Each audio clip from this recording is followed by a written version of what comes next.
Magandang araw mga kapiston, panibagong video na naman ang aking ginawa. Ngayong araw na to mga kapiston, pag-usapan natin ang leaking sa makina dahil sa oil pan.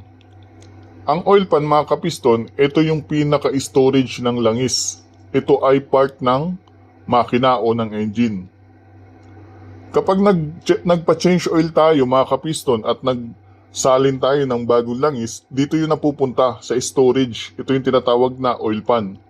Ang madalas na nagiging problema ng oil pan mga kapiston ay leaking.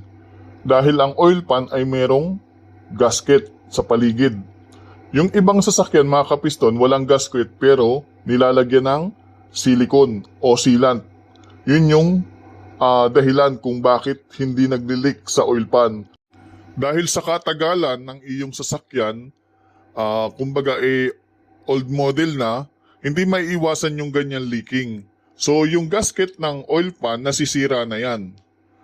Or kung sealant naman, kung wala namang gasket yung oil pan mo at sealant yung nakalagay, sa katagalan nasisira na rin yung sealant dahil sa init nga nung makina. So ang gagawin niyan mga kapiston, ang gagawin dyan ng mekaniko, papalitan lang yan ng bagong silicone.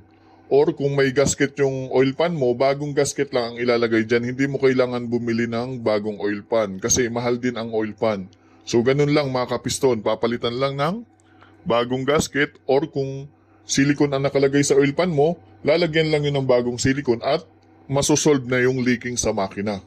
So yun lang mga kapiston at sana may natutunan ka sa video natin ngayon at kung may natutunan ka, please subscribe sa ating YouTube channel para tuloy-tuloy yung mga basic video, mga basic na kaalaman tungkol sa iyong sasakyan.